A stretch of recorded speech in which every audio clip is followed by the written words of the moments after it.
Hey everybody, welcome to another episode of the Travel with T-Bone Show. And I am going to talk about something a lot of people don't like to talk about on YouTube, which is their own personal failures. I think as an instructor, and something that I learned very valuable through my master's program, is you have to look at your situation that you're in, give a description of what it is, see the positives of the situation, and then also see the negatives, and then make a plan for what you're going to do to move forward. And because of that, I think my first teaching experience was a bit of a nightmare, but a very good learning experience because so much went wrong. But from that, so much can go right by taking from it and learning, right? So let's get into it. When I first started out, let's even start before the teaching job. So, because this plays a big part, I graduated in 2012, and so when I graduated, I was very, very nervous, like a lot of college students are. When a lot of people graduate for the first time, they're getting out of college, and they don't really know what they want to do. And they don't really have a plan for getting a job, and I was definitely in that category. I was one of those scared college graduates, and because of that, I was very ripe to be taken advantage of by other people. What I mean by that is recruiters. Recruiters love this kind of person because you're the kind of person that will take any sort of job because you're scared, and odds are you don't actually know the job market because you have no experience. So this makes you a prime target to get taken advantage of. Now, this video is to help you bear that in mind and be a bit of research so you don't get taken advantage of. For me, I got taken advantage of because I didn't actually know the market. A lot of ALT companies in Japan are desperate. They need teachers. They need to fill spots. And if you're somebody from the United States, or if you're from England, or if you're from New Zealand or another country where you're a native English speaker, they want you, and they want you badly, which gives you a lot of negotiation power. I did not know that. Next, I was just put in a situation that was way out of my head. And this is what was the unlucky factor. Some jobs are just gonna be unlucky. What I was placed into was a bidding war. There was one company who had the current contract from the Board of Education, but it was ending by the time my contract was ending. It also had a few other companies, big ALT companies, competing for the same city's school contracts. The reason why is because the school was considering and ultimately chose to go with another ALT company because the one that they had and the one that I worked for wasn't doing their part. Their problem was that they had a manager who actually didn't even work within the same prefecture, but worked in a completely different prefecture, managing this one small school in the area. So there was an extreme disconnect, an extreme amount of distrust and disdain for a lot of the people who were working for the company I worked for. This was very unlucky for me, and it was something that I didn't know how to handle, right? I was a new guy, a new teacher, and it was my first teaching job, so I was in over my head.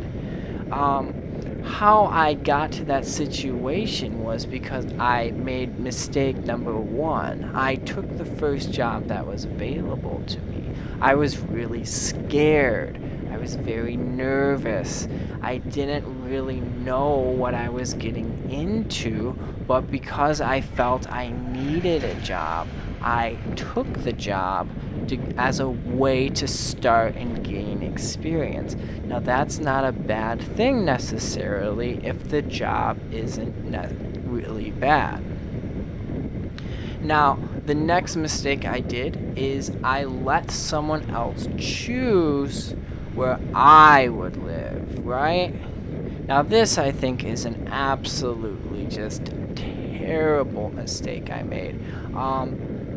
I want to live in a place that is interesting, that has interesting food, that has an interesting culture, something that intrigues me. It doesn't have to be the king of the world, 21st century, latest and greatest. Not necessarily. Instead, it could be something as simple as taiko drums. It could be as simple as some traditional Japanese culture flutes, such as the shinobue. It could be something that is going on within the area that you find intriguing. Where I was living was essentially, something that I wasn't interested in at all. It was none of those things. And because of that, I grew very depressed very quickly because I had nothing to do with my time. Next, I wasn't seeing the positives. I could have changed, and I should have changed myself to a certain degree. I'm not saying I should have compromised my fundamental values as a human being. What I'm saying is I should have tried new things that I might not have been interested in, but things that I was curious about. Things that I thought, I wonder what that actually is. Could this be interesting? I don't know. I'll give it a shot. Right? Unfortunately, I was way too negative and cynical to actually want to go out and look for these things within the area. I think I did near the end, which made my experience a little bit better. I did this by actually learning how to play Go, the board game, the Japanese board game with the black and the white stones that you play next to each other. So, these are a lot of mistakes. But what I think from this is really good. It's a very good life lesson because there were so many mistakes that I can look back on, and I know about myself on what I want from the future, what I can improve upon. What I learned from it is I need to choose a place that I want to work, right? It has to feel right in my stomach. It has to do something for me that's positive. It might have some negatives like all jobs, but overall there are some positives that I can actually cling to and use if I'm having a bad day, right? So I can see that the glass is half full. Now, I made this mistake by being too nervous. Now I know the job market. Now I know a lot of teaching companies need me. Now I know I have options because I have a TEFL. I have more education as well as experience. So that's good. Next, I've learned that I need to find a place where I can actually enjoy something about the culture, right? This is something that I should do research on. I should look at a place like what I did when I came to China.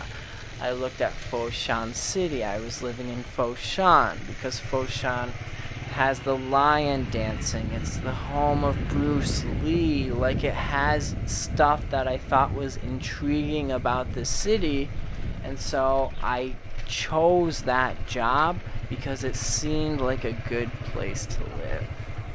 And then finally I learned that there's going to be negatives, but there's also positives. The positives have to be bore in mind sometimes. I have to remember that there's good at what's happening. It could be as simple as that the weather is good. It could be as simple as I have a few nice coworkers who I enjoy having some tea with. Or it could be I'm thankful for, that I'm able to do some extra work on this side to make a little bit of extra money, right? Whatever it is that you're thankful for that can be positive in your life, make sure you focus on that. Write it down if you have to. Put it on your fridge. Put it somewhere where you can see it, or put it in a place in your mind where it can be remembered, so that way I can have a good time. And I think that's something you can do as well, so that you have a good time when you're living abroad. Anyway, that's all this video is for this week. If you like this video, give it a like and leave some comments below in the doobly-doo. If you dislike the video, also give it a like. It helps me in the algorithm. And put some comments. That's all. Thanks, and have a good one. Bye.